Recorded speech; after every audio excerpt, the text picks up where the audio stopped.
El pastor Omar Marín, quien es el coordinador de la Comisión para la Evangelización y Movilización del Estado de Nueva Esparta, que él haga la oración para comenzar. Aleluya.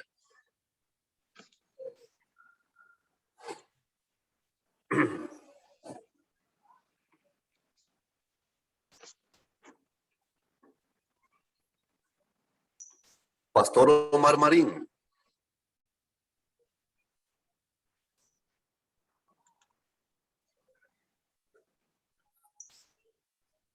Aleluya.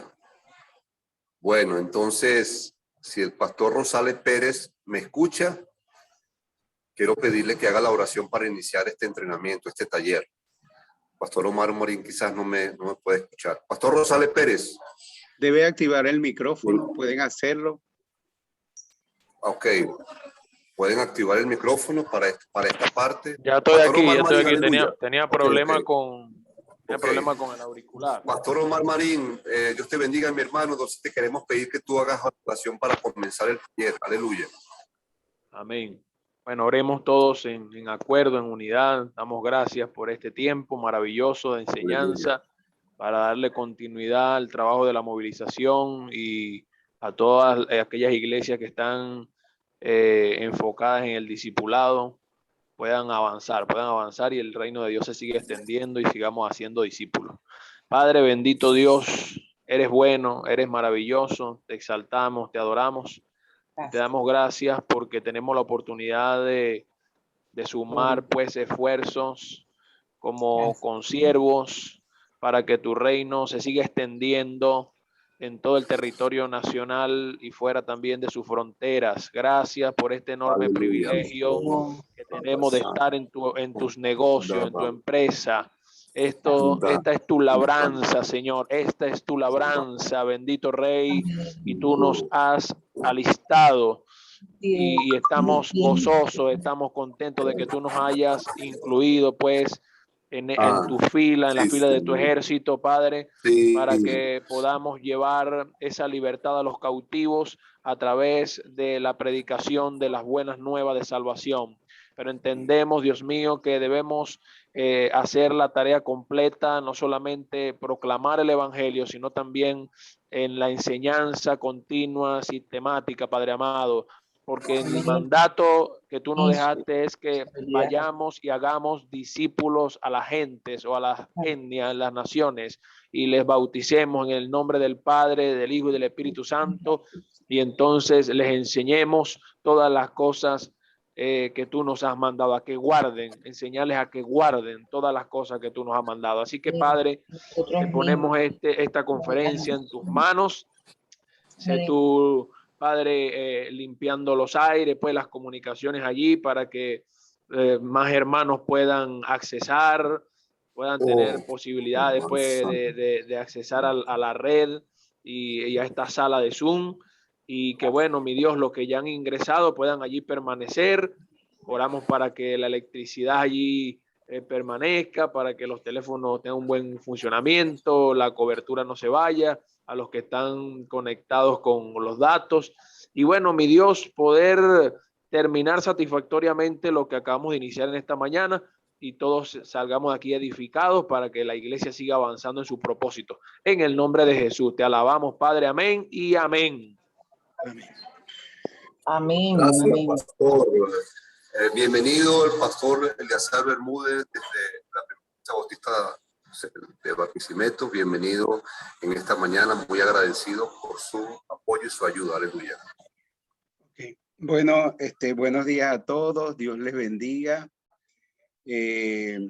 Estoy agradecido a Dios por la oportunidad de estar con ustedes. Sé que son pastores y líderes que están trabajando con un gran número de iglesias y de líderes para la evangelización y eso es algo muy importante. Nosotros hemos querido, como dijo el hermano al principio, hemos querido quitar o de alguna manera ayudar a quitar esa separación que a veces como pastores o como líderes ponemos de la evangelización y el discipulado.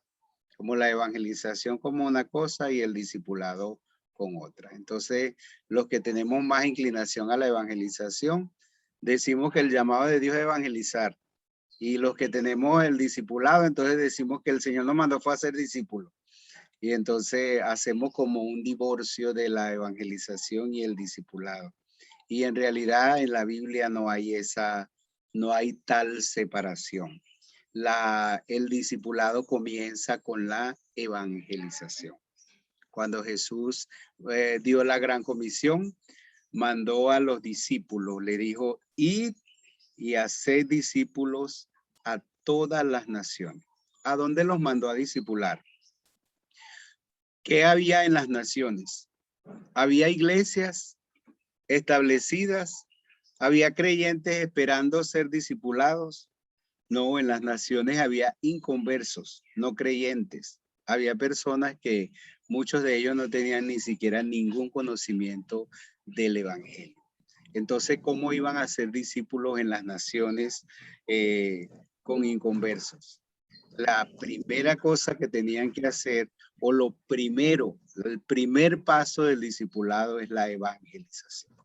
Por eso ustedes están haciendo una gran labor, están haciendo algo muy especial bueno, lo que están haciendo en Margarita, lo que van a hacer lo que están haciendo en Caracas y en la región capital y que quieren extender a todo el país también, uniendo todas las iglesias para un esfuerzo evangelizador. Ese es el comienzo del discipulado, o eso es parte del discipulado. Ese es lo que abre todas las puertas en esa parte del cumplimiento de la gran comisión.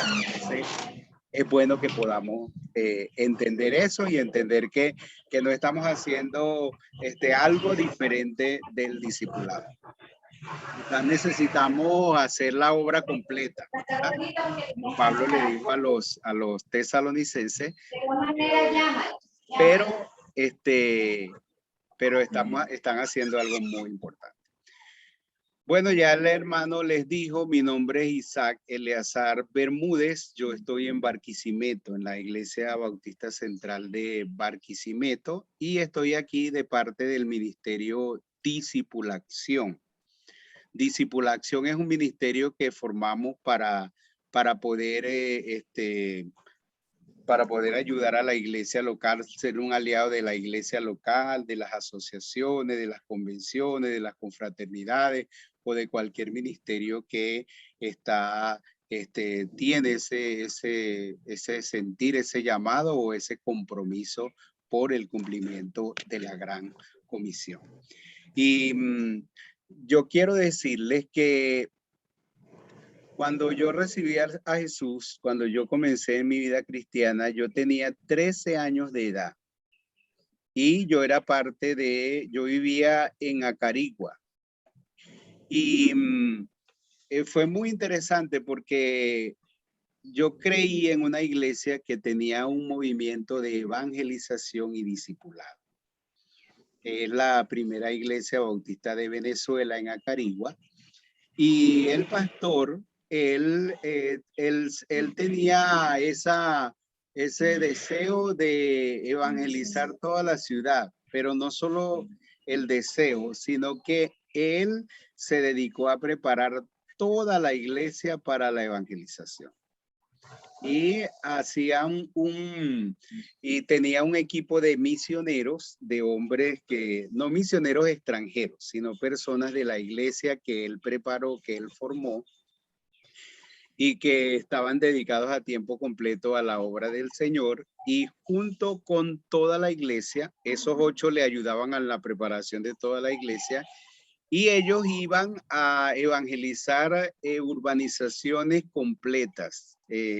Hacían la evangelización casa por casa y evangelizaban un barrio completo durante varias semanas. Lo hacían los días de semana y el día sábado hacían un evento que llamaban invasión. Vamos a la invasión. Entonces toda la iglesia, 100, 150 personas, salían de 2 en 2 para evangelizar todo un barrio. Entonces, un día los misioneros evangelizando casa por casa, ellos llegaron a la casa de mis padres. Yo tenía 13 años y ese día ellos compartieron el evangelio con nosotros. Ese día nosotros oímos por primera vez el evangelio de una manera personal. Mi mamá, una de mis hermanas y yo recibimos al Señor y fue un día muy especial. Claro, después la iglesia envió personas para discipular todos los que habían sido evangelizados. Muchos, como ustedes saben, muchos cierran la puerta, muchos sencillamente hicieron una oración o recibieron a la gente, pero no estaban conscientes de ningún tipo de compromiso. Pero en mi caso, en mi familia, ellos comenzaron asignaron una hermana de la iglesia para discipular mi familia.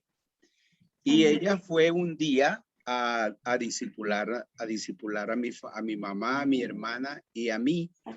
Ella nos dijo, por ejemplo, voy a ir tal día a las 2 de la tarde. Y ella fue. Pero ese día, esa fue la tarde más difícil de mi vida.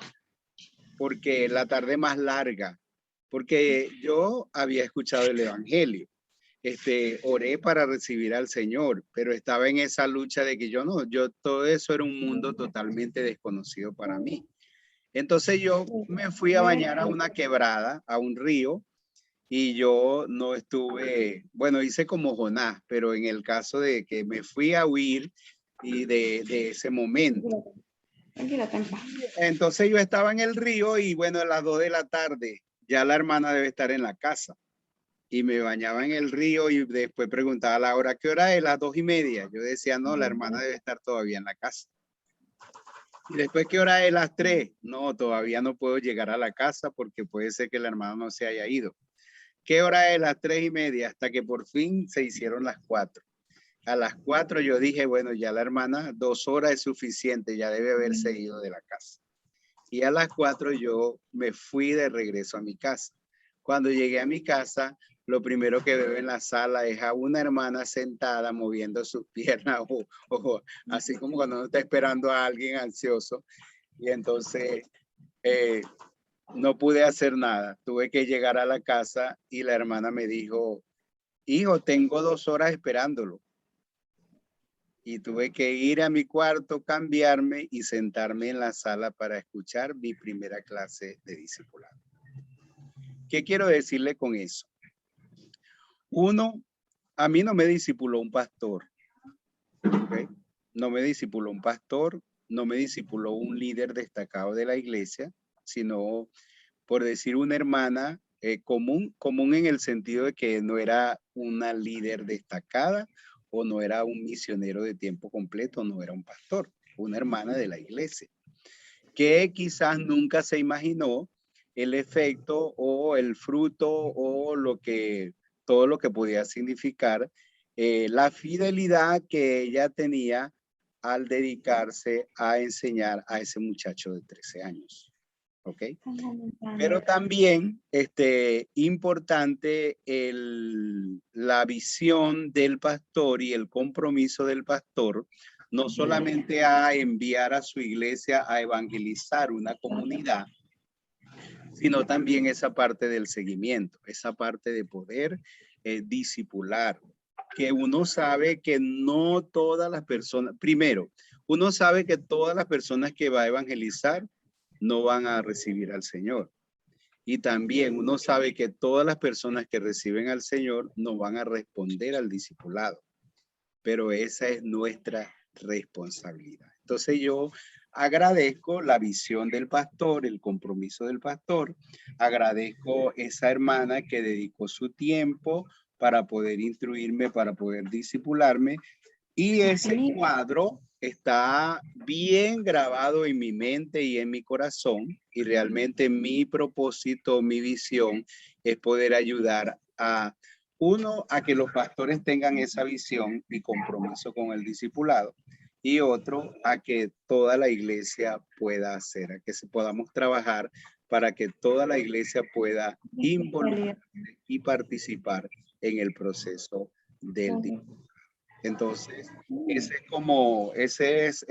eso me define a mí en este ministerio de discipulado, ¿ok?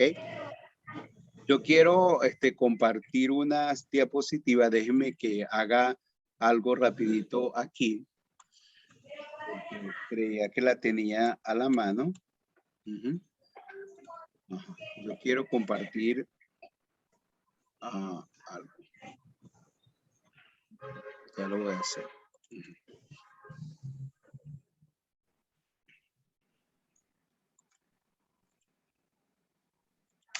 Buenas tardes, Dios le bendiga a cada uno de ustedes. Ok. Buenas tardes, Dios le bendiga. Aquí están las diapositivas, discipulación. Si lo buscan en el diccionario, no es una palabra que sale en el diccionario, solamente hicimos una palabra compuesta de discípulo en acción o discipulación, porque queremos también dar la idea de discípulos que estén haciendo discípulos, no discípulos que estén todas las... Tenemos muchos discípulos que tienen 30 y 40 años y han recibido mucho discipulado, han recibido muchos libros, muchas enseñanzas, tienen todos los cursos del mundo, tienen una biblioteca grande, libros de discipulado, saben todo acerca del discipulado, pero no están haciendo discípulos. Entonces, no queremos eso, queremos discípulos en acción, queremos discípulos haciendo discípulos y por eso ese es el nombre de discipulación. Por eso tenemos discipulación, ¿ok? Ahora, nosotros, la idea de hoy es formar discípulos multiplicadores, ayudar a que en cada iglesia local haya discípulos multiplicadores. Voy a poner el ejemplo. En el 2015, cuando nosotros comenzamos a crear un movimiento nacional de discipuladores en nuestras iglesias bautistas, yo fui a todas las regiones del país. Y cuando yo daba el congreso de discipulado, yo hacía dos preguntas. La primera era, ¿cuántos son discípulos del Señor? Todo el mundo levantaba la mano. Pero cuando hacía la segunda pregunta era, ¿cuántos están discipulando a otras personas o a un grupo de personas? Entonces, bueno, usted sabe dónde la gente esconde la mano cuando no puede levantarla. Y entonces unos 5 o 10 personas levantaban la mano. Nosotros dijimos, vamos a trabajar para cambiar esa realidad, porque eso no es el ideal de Dios, eso no es el deber ser. Entonces trabajamos durante 5 años de una manera incansable en todo el país para llevar el discipulado a todas las iglesias, a todos los pastores. Y en el 2019, en uno de los últimos congresos que realizamos en nuestro campamento en Valencia, teníamos 180 líderes de diferentes iglesias del país. Y yo comencé con las dos preguntas. ¿Quiénes son discípulos de Cristo? Y todos levantaron la mano. Y le hice la segunda pregunta. ¿Cuántos de los que están aquí están discipulando a otras personas? Quiero que se pongan de pie. ¿Usted sabe cuántos se pusieron de pie? Imagínense, piense. Se pusieron de pie 160 personas. O sea, yo estaba al frente de 160 discipuladores. Entonces, nosotros dijimos, bueno, sí cambió nuestra realidad en los últimos 5 años.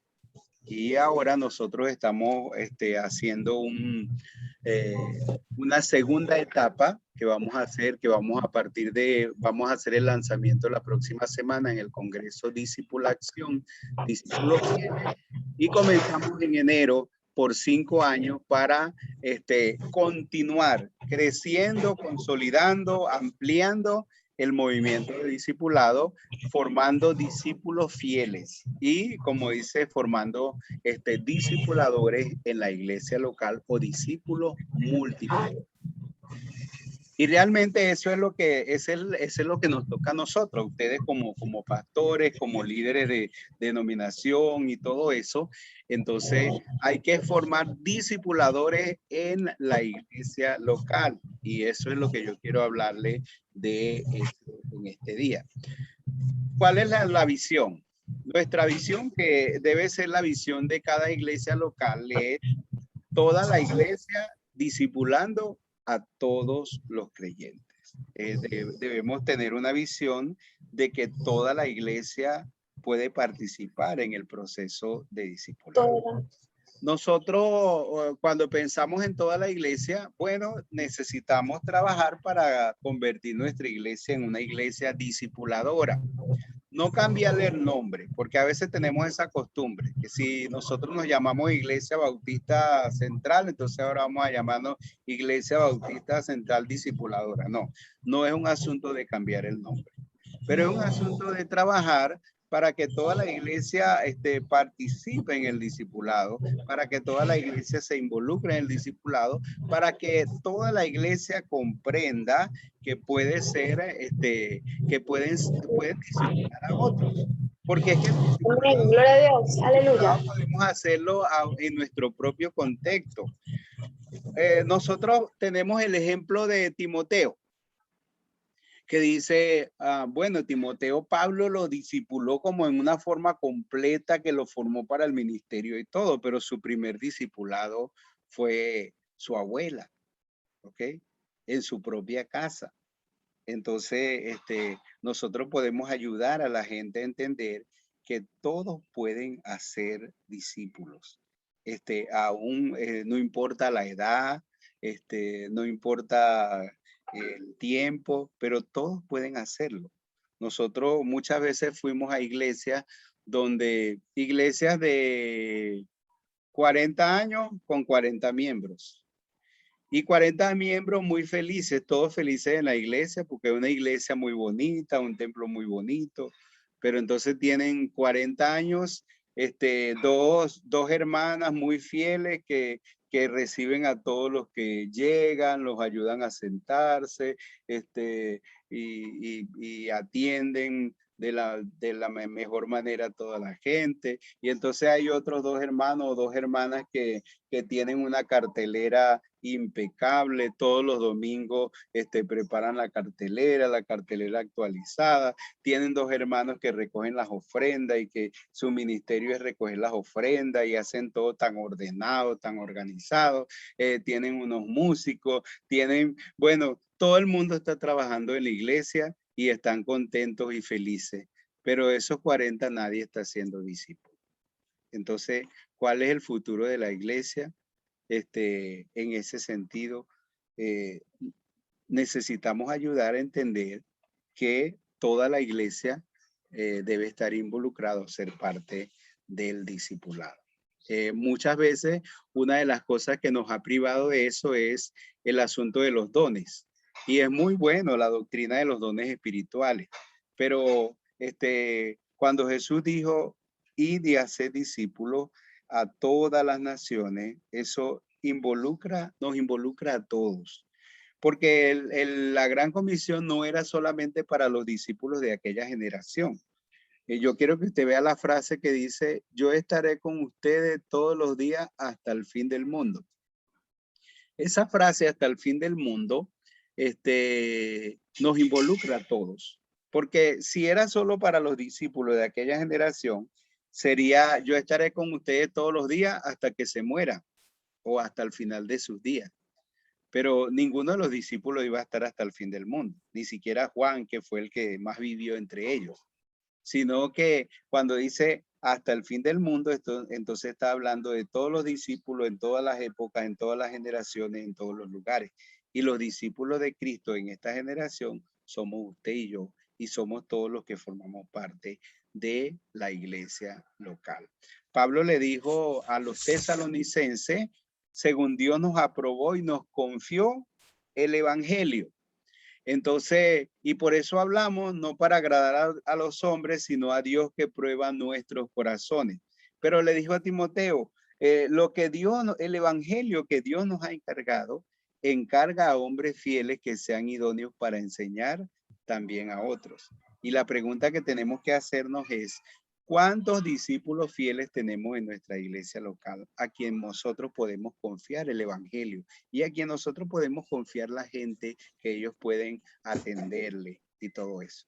Bueno, como le dije al principio, doy gracias a Dios porque mi familia y nosotros como nuevos creyentes fuimos confiados a una hermana de la iglesia que resultó ser una hermana fiel y que dedicó su tiempo y su vida para poder ayudarnos a dar nuestros primeros pasos en la vida cristiana. Entonces, quisiera que te tenga presente eso, toda la iglesia discipulando a todos los creyentes. Esa debe ser la visión de un pastor de la iglesia local. Ayudar a que toda la iglesia pueda ser parte del discipulado. Quiero darle un ejemplo. Nosotros comenzamos en los alrededores del templo a dar un desayuno a los abuelos, a los adultos mayores. Y ellos iban antes del servicio, se comían su arepa, se tomaban su café y se iban a su casa. Algunos eran de alguna iglesia y se iban a su iglesia. Pero después, muchos de ellos comenzaron a ir al templo, a participar del culto. Muchos de ellos recibieron al Señor y comenzamos un grupo de discipulado con los abuelos. Y qué increíble cuando terminamos por lo menos el libro Mi Identidad en Cristo, escuchar a los abuelos decir, de 70, de 80 años, decir, bueno, doy gracias a Dios porque ahora sí encontré el propósito de mi vida, el sentido de mi vida, y que ahora están fieles al Señor, y que ahora uno de esos abuelos está discipulando a los otros abuelos. Eso es algo grandioso, increíble que Dios puede hacer en medio de nuestras iglesias. Bueno, nuestra misión es ayudar a las iglesias locales a desarrollar un movimiento de discipulado donde los creyentes se conviertan en discípulos. Los discípulos se conviertan en discipuladores. Aquí están, más adelante está mejor expresado. Establecemos alianzas con iglesias, denominaciones, seminarios, agencia misionera y ministerio para realizar conferencias, entrenamiento, asesoría y proporcionar recursos bíblicos para el cumplimiento de la gran comisión. Una iglesia discipuladora. ¿Qué es el discipulado? Es un proceso de formación y transformación espiritual en que, y quiero que vea esto bien, en que el inconverso llega a ser un creyente, el creyente un discípulo, el discípulo un discipulador, y el discipulador un mentor. Y ese es el proceso de discipulado. Podríamos decir hasta ahora nosotros que estamos haciendo así, un converso llega a ser creyente, un creyente un discípulo, un discípulo un discipulador, un discipulador un mentor. Y tenemos todo establecido para eso. ¿Qué es un discípulo? Una persona que aprende, está siguiendo a Cristo y la vida está marcada por la obediencia, el amor y una vida fructífera. ¿Y qué es un discipulador?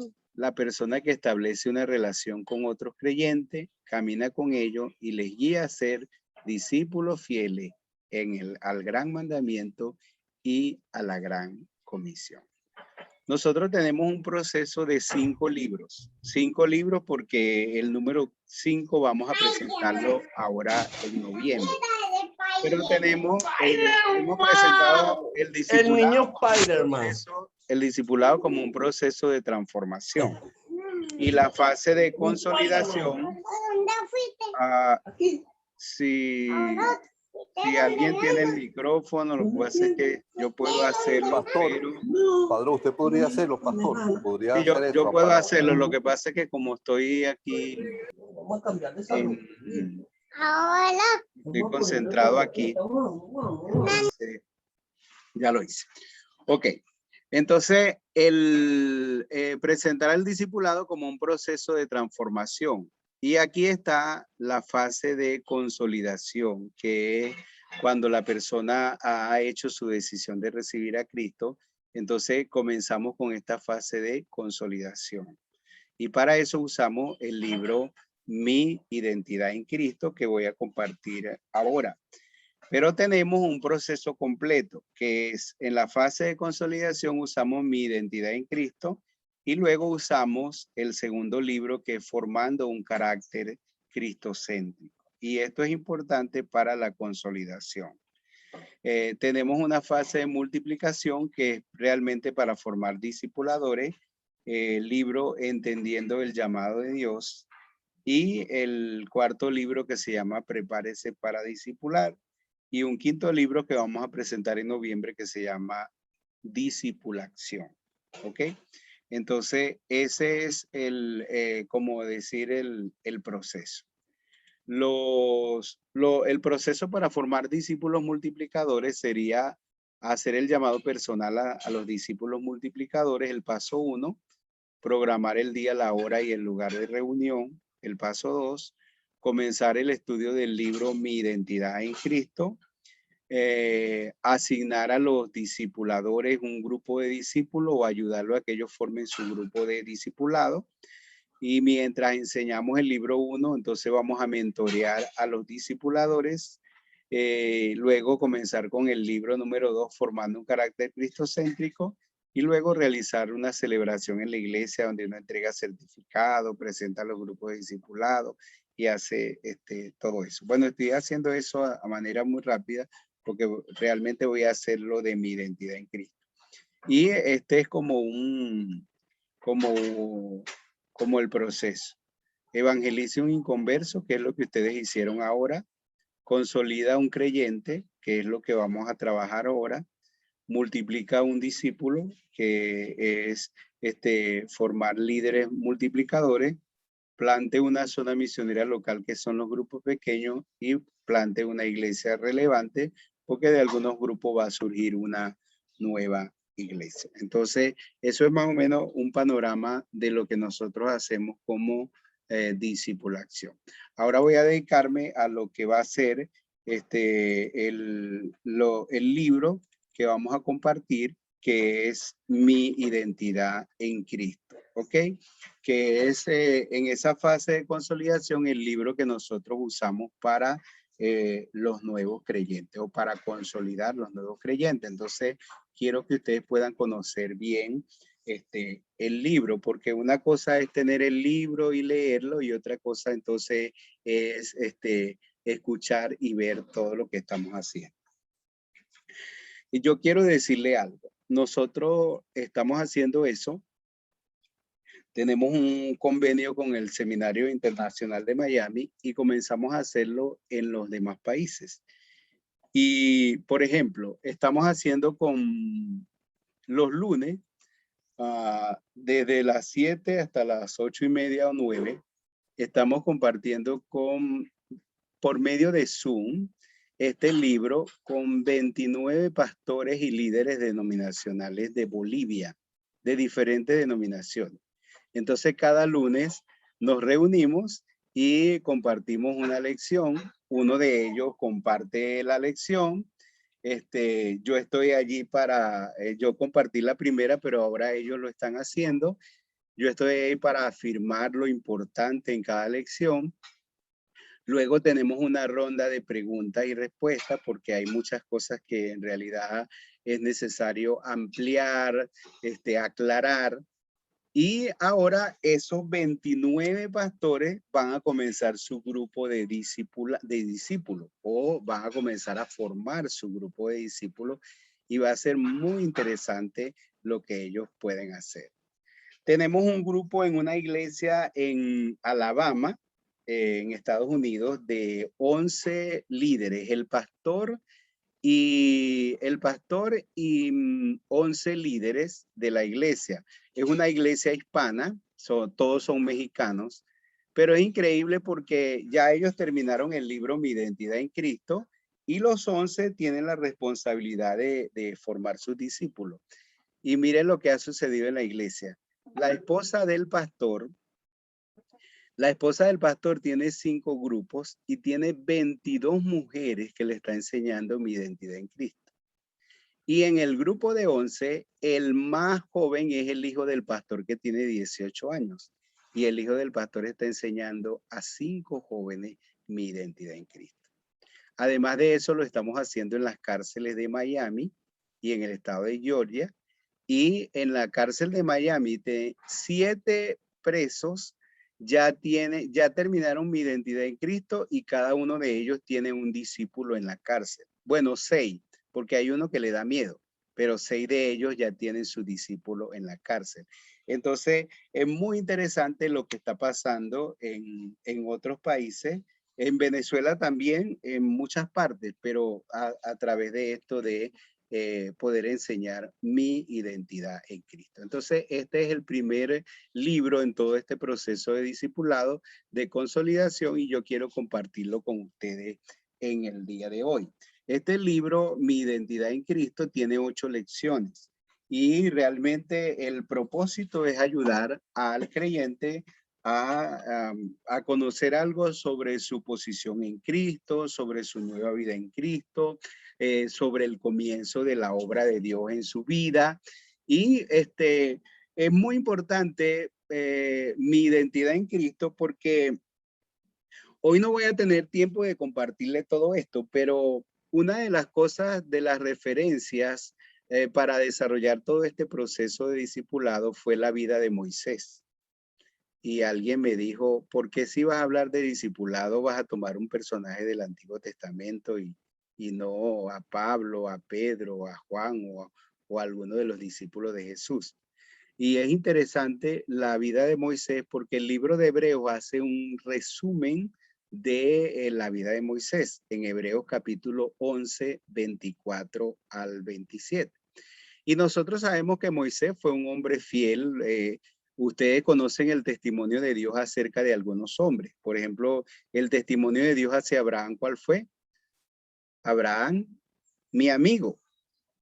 El testimonio de Dios sobre David fue David, un hombre fiel. Dijo David, un hombre conforme al corazón de Dios. Pero el propósito de Dios acerca de Moisés está en Números capítulo 12, versículo 7. En Números capítulo 12, versículo 7, ustedes leen que dice, el versículo 8 dice, cuando los líderes se rebelaron contra Moisés, dijo, con ustedes hablaré por sueños y visiones, pero no así con mi siervo Moisés. Cara a cara hablaré con él porque él es un hombre fiel en toda mi casa. Entonces, un hombre fiel, ese fue el testimonio de Dios acerca de Moisés, un hombre fiel en toda mi casa. ¿Y qué hizo Moisés, ese gran hombre de Dios y ese hombre fiel? ¿Qué hizo? ¿Cómo fue eso? ¿No? Él no nació así. ¿Cómo se formó? ¿Cuáles fueron los procesos que él tuvo que pasar en su vida para hacer eso? Bueno, el libro de Hebreos nos da ese resumen. Y lo primero que resalta en ese resumen es la identidad. Porque dice que Moisés, hecho ya grande, rehusó ser llamado de hijo de la hija de Faraón. Nosotros sabemos la circunstancia en que nació Moisés, no necesito explicarlo. Quizás su mamá lo crió hasta los 3 años o hasta los 5 años.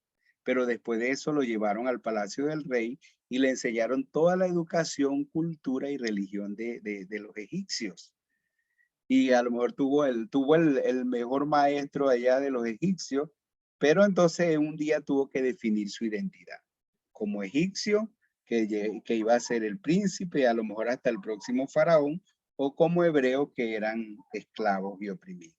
Y dice que Moisés, hecho ya grande, entonces definió su identidad como hijo, como hebreo, como hijo de Dios, como hijo del Dios de Abraham, de Isaac y de Jacob, y no como egipcio.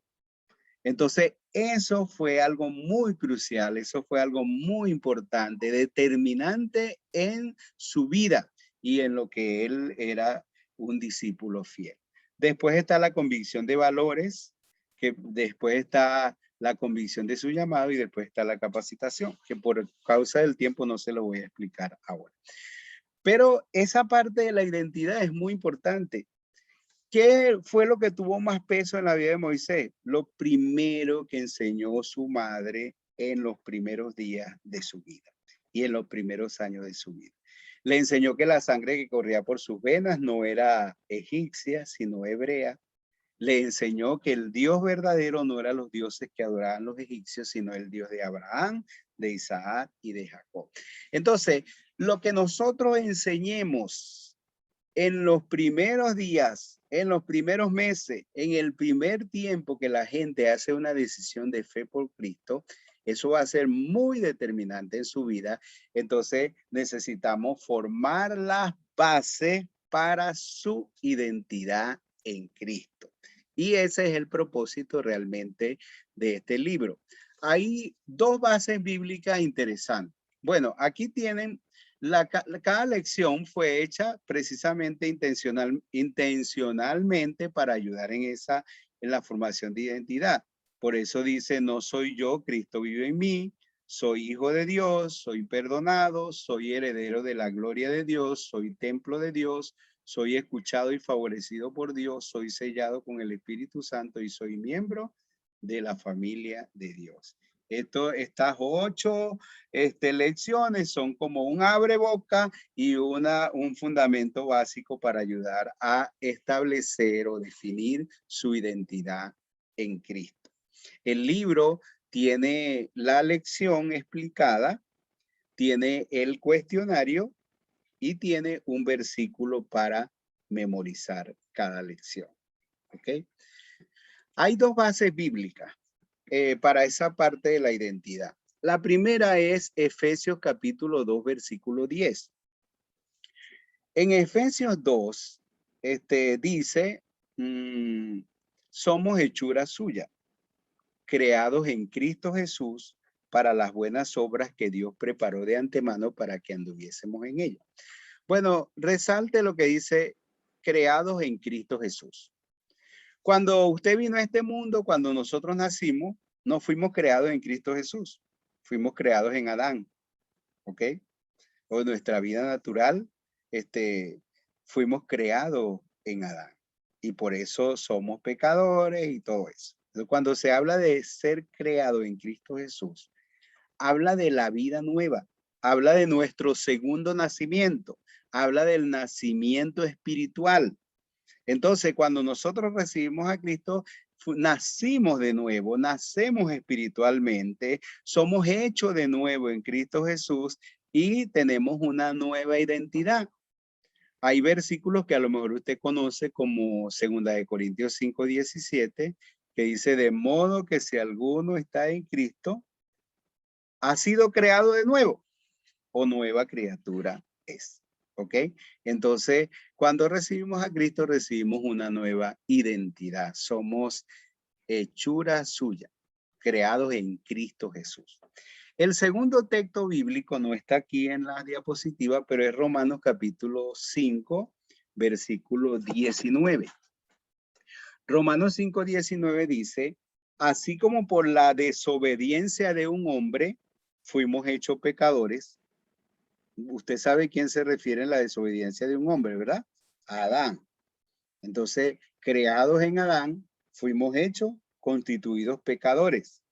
Dice, así también por la obediencia de uno, fuimos constituidos justos. Y usted sabe quién se refiere a la obediencia de uno. Se refiere a Cristo. Entonces, por la obediencia de Cristo, entonces fuimos hechos justos. Entonces, nuestra identidad antes estaba en Adán. Por eso nosotros antes podíamos decir, soy desobediente porque Adán fue desobediente, infiel porque Adán fue infiel, rebelde porque Adán fue rebelde o cualquier otra cosa. Pero esa era nuestra identidad pasada. Ahora tenemos una nueva identidad en Cristo. Ahora nuestra identidad es Cristo. Ahora nosotros vamos a identificarnos con Cristo. Ahora vamos a decir somos obedientes porque Cristo fue obediente hasta la muerte. Amamos porque Cristo nos amó y así servimos porque Cristo nos dio ese ejemplo de siervo y nos sirvió y muchas otras cosas. Entonces, esa es como la base para poder desarrollar todo este tema. Cuando recibimos a Cristo, recibimos una nueva identidad, una nueva vida. Fuimos creados de nuevo y nuestra identidad entonces ahora es que somos hijos de Dios. Y hay una lección que se va a desarrollar completo sobre eso. La primera lección dice, las diapositivas tienen mucho contenido porque para poder ayudarles en eso, pero después ustedes pueden hasta hacer los ajustes necesarios. La primera lección habla de que Cristo vive en nosotros. Alguien me preguntó, ¿por qué si usted habla de Cristo vive en mí, por qué comienza con eso de las dos promesas de Dios? Bueno, es muy interesante que nosotros entendamos que el hecho de que Cristo viva en nosotros es una promesa de Dios. Eso es una promesa de Dios. Eso fue algo que Dios prometió. Y eso forma parte de la promesa de Dios. El texto base para eso es Gálatas capítulo 4, versículo 4 al 6. En Gálatas capítulo 4 dice, cuando vino el cumplimiento del tiempo, Dios envió a su hijo nacido de mujer y nacido bajo la ley. Entonces, las dos promesas de Dios fueron que aparecen allí en Gálatas. La primera promesa es enviar a su hijo al mundo. ¿Cuándo Dios prometió enviar a su hijo al mundo? ¿Cuándo fue la primera vez que Dios prometió enviar a su hijo al mundo?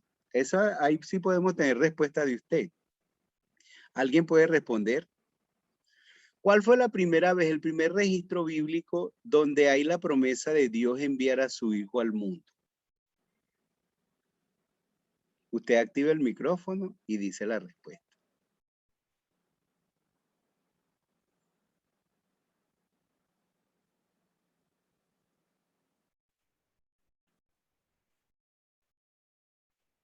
¿Sí entendieron que le estoy preguntando y entendieron la pregunta? Génesis, hermano, cuando la Génesis 3:15. Ok, calcañas. listo pues, está bien. Respuesta correcta. Okay. La primera vez que Dios prometió enviar a su hijo al mundo fue en ese juicio que él declaró a Satanás. Dijo, pondré enemistad entre ti y la mujer, entre tu simiente y la simiente de ella. Ella te herirá en la cabeza y tú le herirás en el calcañar. Entonces, ahí cuando estaba diciendo la simiente de la mujer, un descendiente de la mujer, entonces se estaba refiriendo a Cristo. Esa promesa se la ratificó Abraham. Cuando le dijo, haré de ti una nación grande, le dijo, en tu simiente serán benditas todas las familias de la tierra. Y Pablo dice que esa simiente es Cristo. Entonces, ahí mismo en Gálatas, Pablo dice que esa simiente es Cristo. Cuando usted lee Gálatas capítulo 4, versículo 4, entonces usted debería leer así. Pero cuando vino el cumplimiento del tiempo, Dios envió a su hijo, la simiente de la mujer, y nacido bajo la ley. ¿Ok? Entonces esa promesa de Dios enviar a su hijo al mundo, Dios la cumplió en Cristo.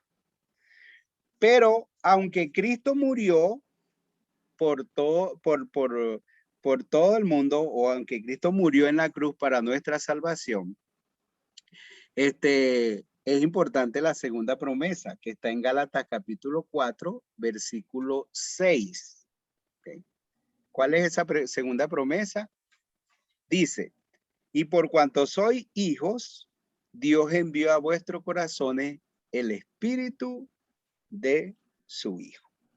Entonces ahí está la segunda promesa, que es enviar el espíritu de su hijo a nuestros corazones. ¿Okay? Esa promesa está muy clara. De los versículos que he encontrado más claro que habla de eso, está Ezequiel capítulo 36, 26 al 27, que dice, les daré un corazón nuevo, les quitaré el corazón de piedra y pondré un espíritu nuevo dentro de ustedes. Y luego dice, pondré dentro de ustedes no cualquier espíritu. Dice, pondré dentro de ustedes mi espíritu. ¿Ok? Entonces, qué bonito esa promesa. Ayudar al creyente a entender que el hecho de que Cristo viva en nosotros es una promesa de Dios que se cumplió al enviar a Cristo al mundo y luego enviar a Cristo a nuestros corazones. Cuando el día que nosotros nos arrepentimos de nuestros pecados, oímos el evangelio y creímos en Cristo como nuestro Salvador personal.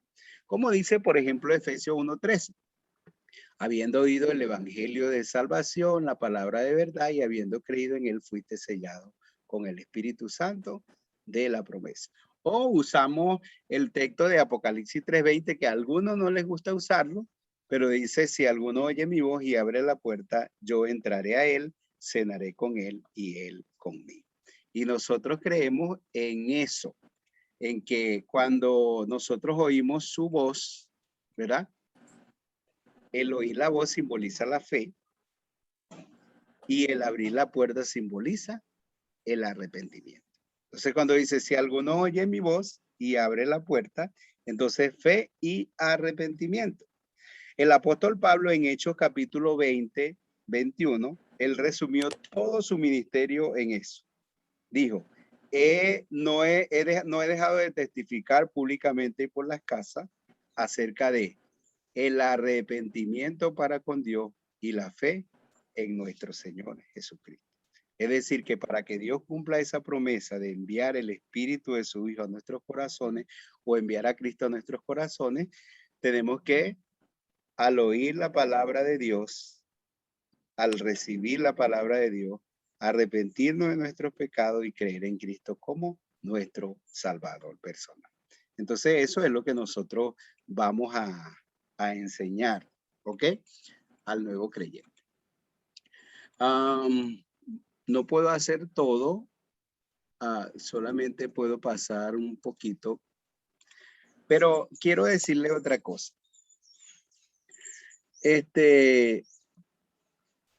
Uno de los textos importantes que nosotros podemos enseñar es Colosenses capítulo 1, versículo 27.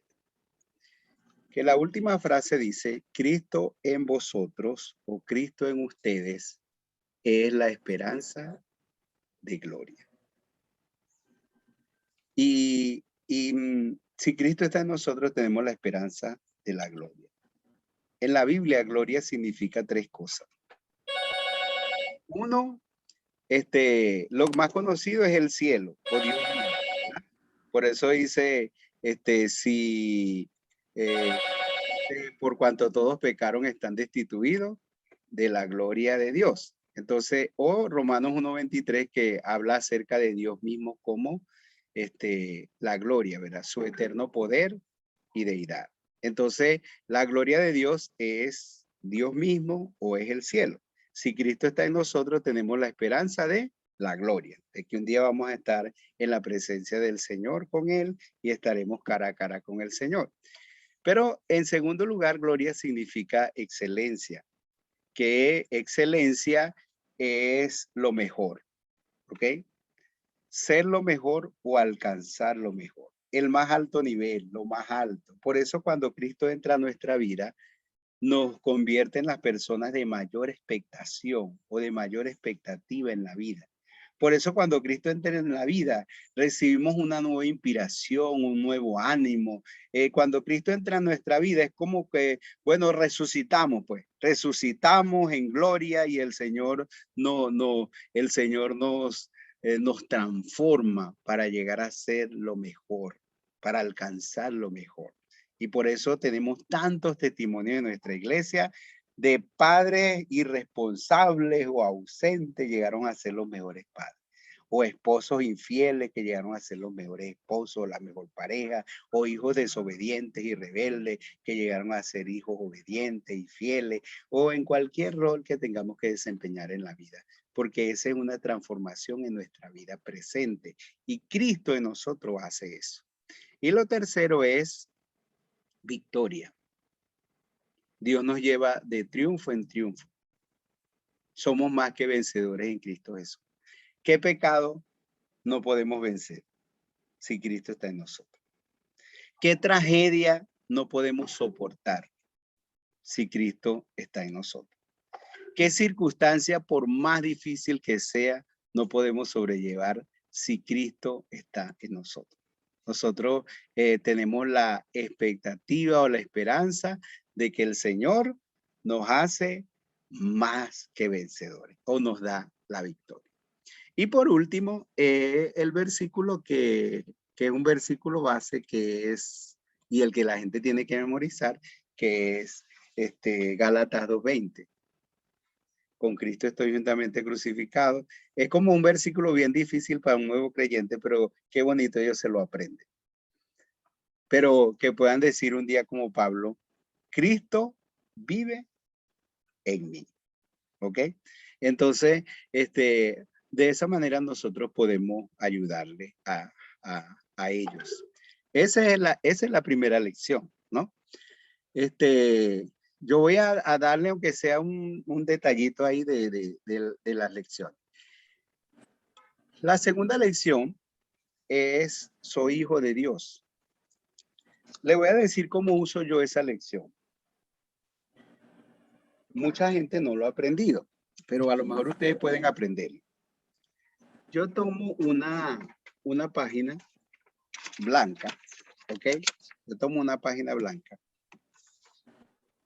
y o yo le doy una página blanca a mis discípulos y los ayudo a hacer la línea genealógica o le ayudo a hacer la línea desde Adán, una línea, ¿verdad? Un poco resumida, pero desde Adán hasta Cristo.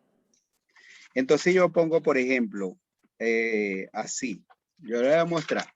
Yo pongo así. En la página yo pongo Dios. ¿Ok?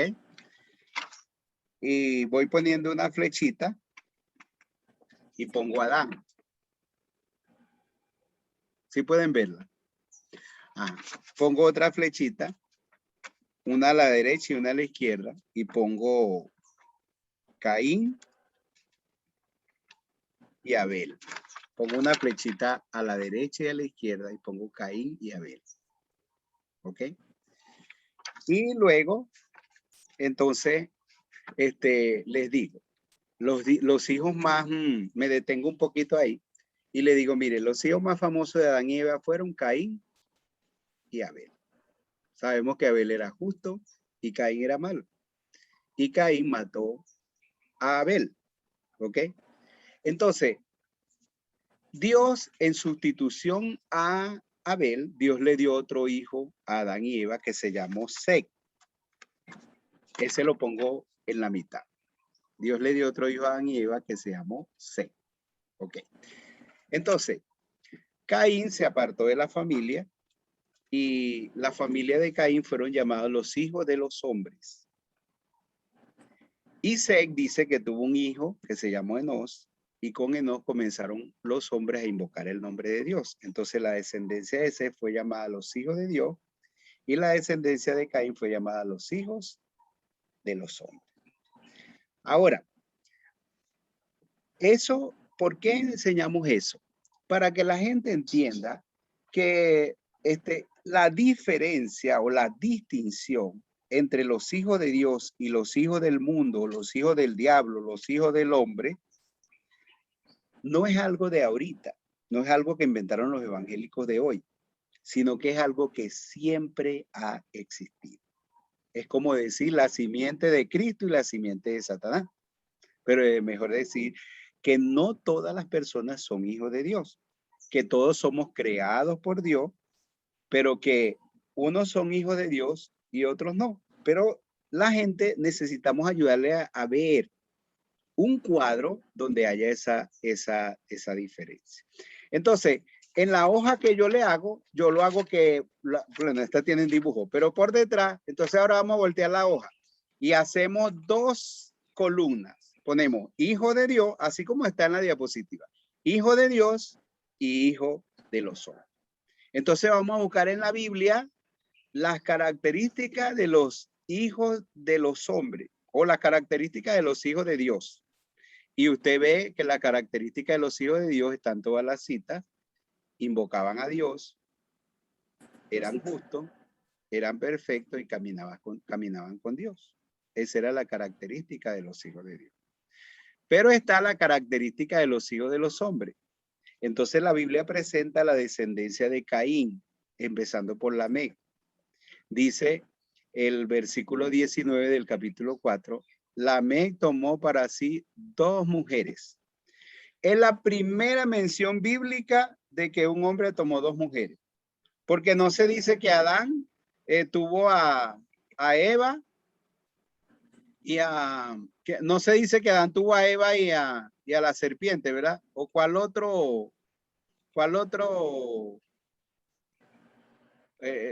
persona tuvo Eva? ¿Cuál otro marido tuvo Eva? Aparte de Adán, no hay un registro bíblico de eso.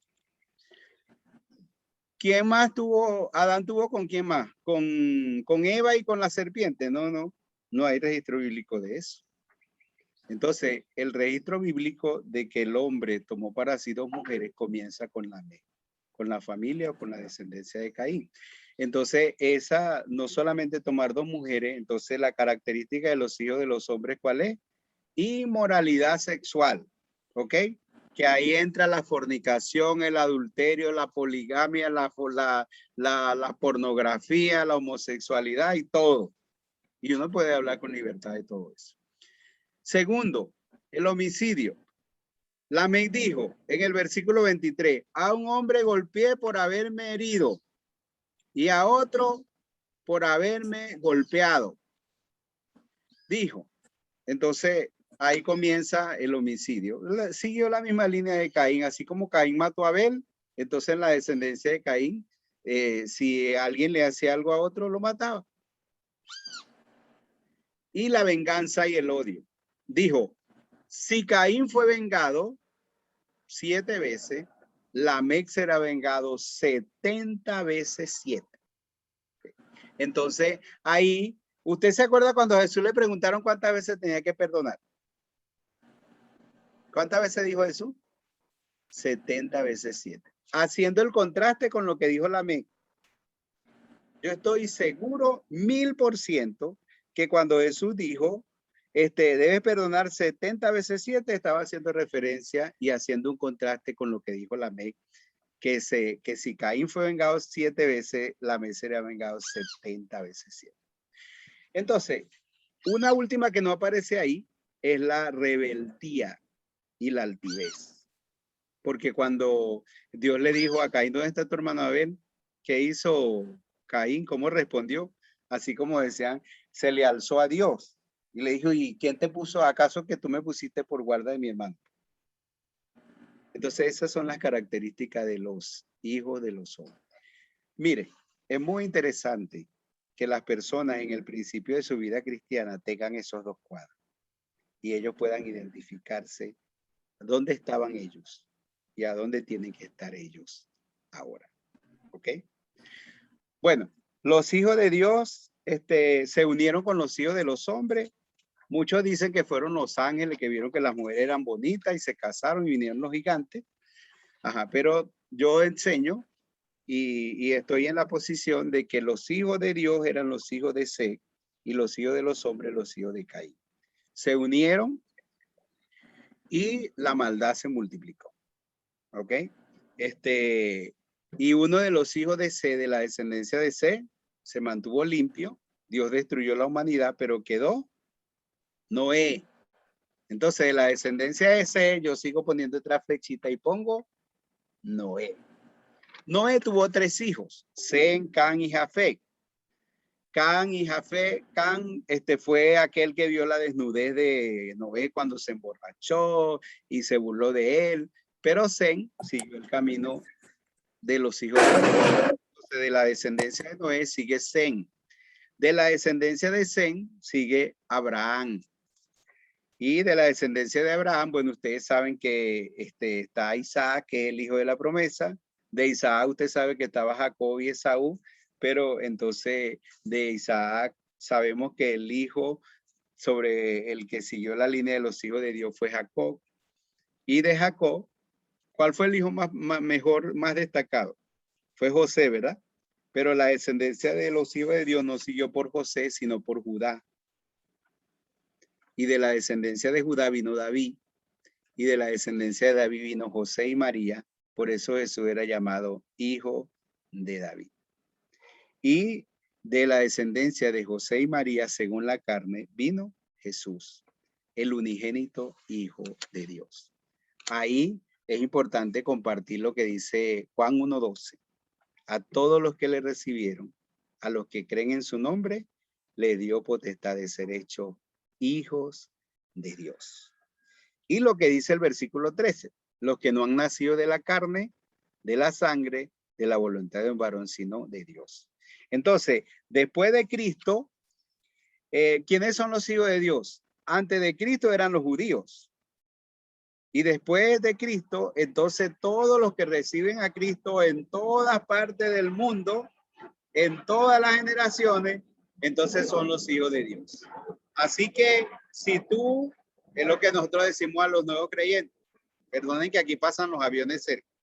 Si tú recibiste a Jesús, entonces ahora tú eres hijo de Dios. Y yo en la última línea, después de Jesús, hago una flechita, yo sé que ustedes no pueden verlo, y pongo mi nombre. Y lo ayudo a que ellos tengan y pongan su nombre. Y ahora ellos tienen su línea genealógica desde Adán hasta Cristo, donde están ellos como hijos de Dios. Lo demás de ahí es afirmarle a ellos, ahora usted es un hijo de Dios nacido en Cristo Jesús. ¿Ok? Y muchas otras cosas que uno puede enseñar. Pero ese es, soy hijo de Dios. Déjeme ver si voy a mostrarle algo más. Hay otras diapositivas que ustedes pueden tenerlas, yo puedo dárselas, no hay ningún problema. Pero no voy a usarlas porque no nos da el tiempo. En la parte de soy perdonado, ¿qué enseñamos nosotros al ser perdonado? Bueno, lo principal es ayudar a al creyente a entender lo central, ¿verdad? Que nuestro perdón está garantizado en Cristo y ayudarles a ellos a tener una comprensión clara del sacrificio de Cristo en la cruz, de su sangre que derramó por nosotros, de que murió por nuestros pecados y todo eso. Entonces no voy a hablarles acerca de eso, pero sí decirles que en la tercera lección es muy importante que ellos entiendan que el sentido o nuestro perdón ha sido ganado y ha sido dado por Cristo, por su sacrificio y su muerte en la cruz. Lo que sí me gustaría compartir acerca del perdón es que en el perdón, en esa lección hay una parte muy interesante que nosotros podemos compartir, que es el arrepentimiento, ¿ok? Y un ejemplo de arrepentimiento es el ladrón que murió junto a la cruz de Jesús. Muchas personas, bueno, eso fue en unos minutos, en unas horas, pero para mí es una de las referencias de lo que es un arrepentimiento verdadero. Y ahí están como 4 pasos en ese arrepentimiento. El primero es el temor a Dios. Mire, ahí usted sabe que estaban maldiciendo a Jesús y el otro ladrón decía, si eres el Hijo de Dios, bájate de esa cruz y sálvate a ti mismo y sálvanos a nosotros. ¿Sabe cuál fue la respuesta del otro ladrón? Le dijo, tú no tienes temor de Dios estando en la misma hora de tu muerte o de tu condenación. Entonces quiere decir que ese ladrón en ese momento tuvo temor de Dios, pero su vida no fue una vida de temor de Dios porque anduvo en todo el pecado. Pero en ese momento tuvo temor de Dios en la hora de su muerte. El segundo paso es reconocer nuestros pecados. ¿Qué dijo él? Dijo, nosotros estamos aquí pagando lo que merecieron nuestros hechos.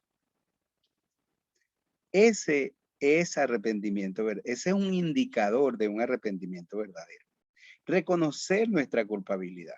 Usted sabe que mucha gente no da muestra de arrepentimiento verdadero porque cuando usted mete en el paquete a cualquier otra persona y hasta el mismo diablo, entonces ese no es un arrepentimiento verdadero. Cuando usted dice, bueno, yo pequé porque es que mi papá era un borracho, porque a mí me maltrataban, porque a mí me abandonaron, porque yo crecí solo, porque el diablo me tentó. Cuando usted mete a alguien más en el paquete, ya ese no es arrepentimiento verdadero. Pero cuando usted hace como hizo David, contra ti solo he pecado y he hecho lo malo delante de tus ojos. O como hizo el hijo pródigo, dijo, papá, yo he pecado contra el cielo y contra ti. Él no dijo, no, fue que los amigos me sedujeron. O fue porque tú eras muy cruel conmigo. No, no. Él dijo, he pecado contra el cielo y contra ti. Bueno, el ladrón dijo, nosotros estamos aquí pagando lo que merecieron nuestros hechos. Reconocer a Jesús, dijo, mas ningún mal hizo. Y clamará la misericordia de Dios. Acuérdate de mí cuando venga en tu reino. Bueno, esta es una buena oportunidad porque usted está hablando con un nuevo creyente. Va a ser una buena oportunidad para ayudarle a ver lo que es el verdadero arrepentimiento. Y una cosa más que resalta en la clase del perdón es, usted recuerda cuando el Señor le dijo a Isaías, cuando lo tocó con el carbón encendido, le dijo, esto ha quitado tus culpas y limpio tu pecado. Entonces, eso yo lo considero como dos elementos del perdón. Quitar la culpa y limpiar del pecado. Y eso está confirmado por lo que dice Primera de Juan 1:9, que dice, si confesamos nuestros pecados, Él es fiel y justo para perdonar nuestros pecados y limpiarnos de toda maldad. Para darle a entender, perdonar el pecado es borrar el pecado del registro de Dios. Y eso se llama justificación en términos teológicos. Limpiar el pecado es quitar el pecado de nuestro registro. Eso se llama santificación. Entonces, el perdón tiene esos dos elementos.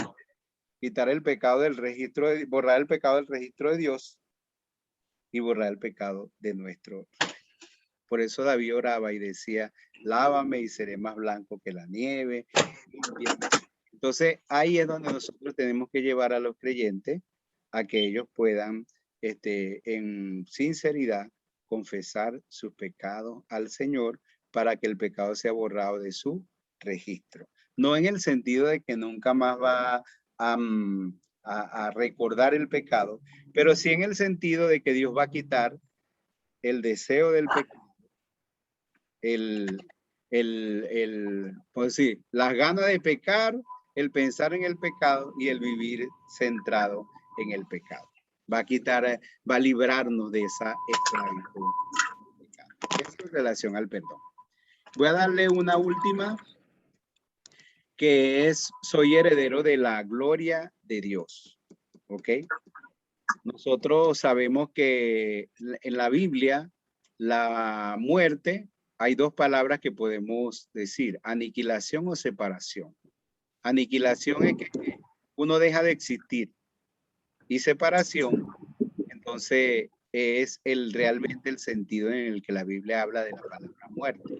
La Biblia no habla de la muerte como aniquilación, sino como separación.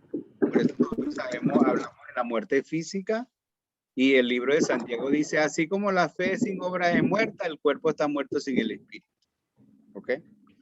Hablamos de la muerte espiritual, que en Efesios 2 dice, Él les dio vida a ustedes cuando estaban muertos en sus delitos y pecados. Se está refiriendo a la muerte espiritual. Y hablamos de la muerte eterna cuando dice, los que no estaban inscritos en el libro de la vida fueron echados al lago de fuego. Se llama la muerte segunda. Entonces, hablamos de la muerte física, la muerte espiritual y la muerte eterna. Todos vamos a participar en la muerte física a menos que estemos vivos cuando el Señor venga. En la muerte espiritual, todos estamos muertos de nuestros pecados y recibimos vida en Cristo.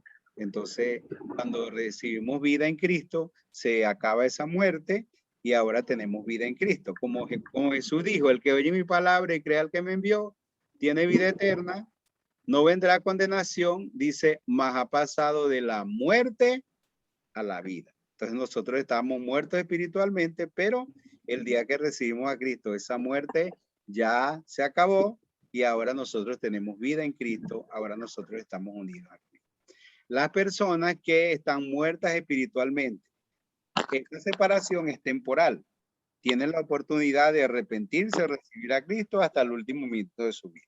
Pero si no lo hacen, entonces esa separación temporal se convierte en una separación definitiva, en una separación eterna que la Biblia llama infierno, prisiones eternas, lugar de tormento, condenación y todo.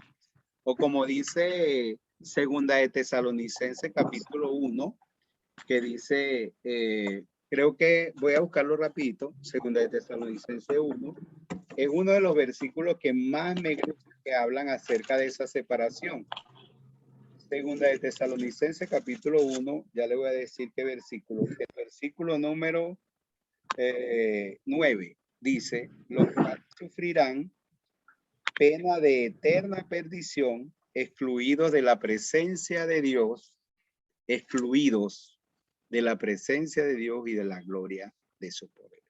Entonces, cuando nosotros recibimos al Señor, tenemos vida eterna. Y es una vida nueva que el Señor nos ha dado, que nos va a unir para siempre con el Señor y se va a complementar el día que vamos a estar en su gloria permanente con Él.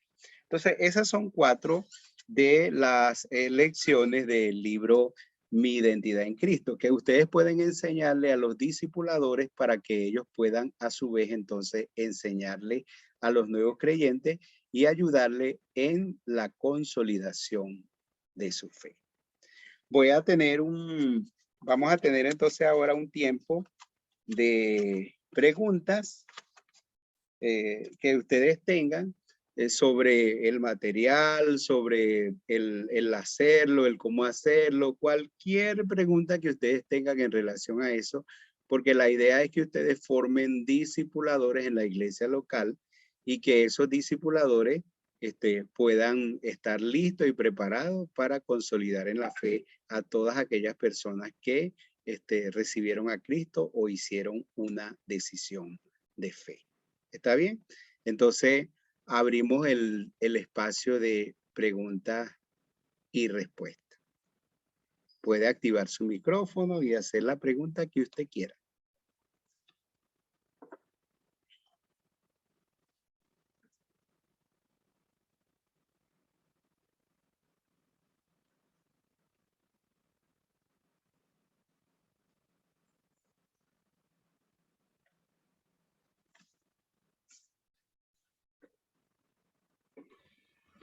Buen día, Dios les bendiga. Amén. Soy su hermana Marlene Amargura, del Centro Evangelístico Llamados para Conquistar por la Mar, Nueva Esparta. Mi pastor Rosales Pérez. Nosotros estamos trabajando con el discipulado, con el material que se titula Un llamado al gozo y cómo ser un hacedor de discípulos, del pastor Billy Graham. Ahora, este material que usted nos está exponiendo se puede aliar junto con el que nosotros trabajamos de manera de poder reforzar de alguna manera, porque vendría siendo como un material de discipulado. Sí, claro. Este material para la consolidación de la fe de los creyentes puede usarse con cualquier otro material. Si usted lo analiza, lo revisa, cree que puede ser de un recurso de ayuda para los nuevos creyentes, excelente. Puede hacerlo con cualquier otro material, puede hacerlo antes del otro material, después del otro material, al mismo tiempo del otro material. No hay ninguna restricción al respecto, sino que es un recurso para sumar y para ayudarnos en la consolidación de la fe. Bien, ahora, ¿de qué manera obtendríamos el material? ¿Se puede obtener por PDF o habría que adquirir algún libro? El que usan los nuevos creyentes, ¿ok? Está disponible en PDF de manera gratuita en la página discipulacción.com. Usted entra a la página discipulacción.com y usted puede descargar de manera gratuita el libro sin ningún costo. Si quieren tenerlo de manera física, ya es otra cosa. Nosotros los tenemos impresos y el costo que tienen esos materiales son de $1 el libro. Pero hay las dos opciones y hay la opción de tenerlo en PDF de forma gratuita. Hay el libro, los libros grandes, que son los libros del maestro, pero ya esos están impresos. Ya. Bueno, pastor, muchísimas gracias. No sé si alguien más tenga alguna pregunta.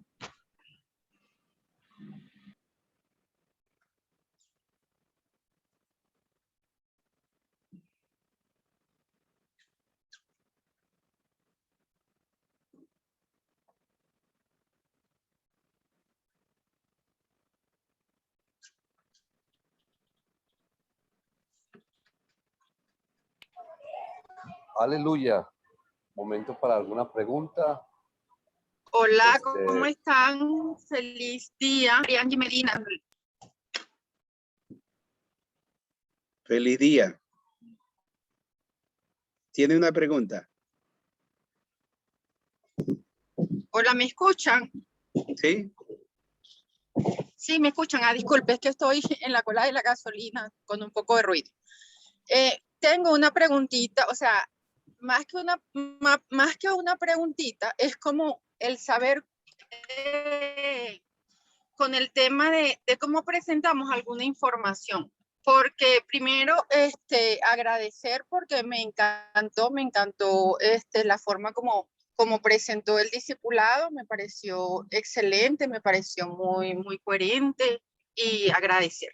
Por otra parte, sí hubo algo que me llamó la atención porque cuando, bueno, particularmente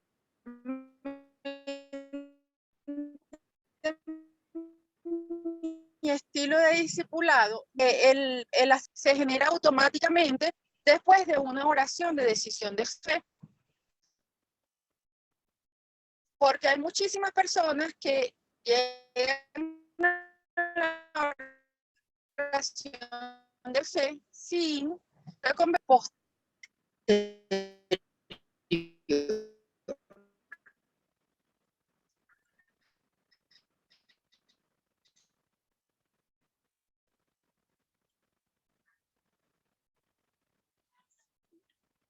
Bueno, quizás se le complicó. Entonces, siempre me ha dado, pasa tal cosa. Perdón, se me fue la conexión, no sé en qué punto quedé. Estaba hablando de que las personas cuando hacen una decisión de fe,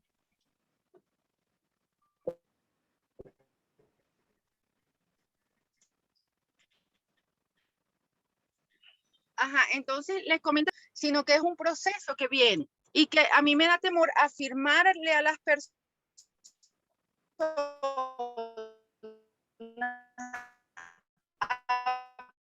a partir de este momento de generar en un constante Señor.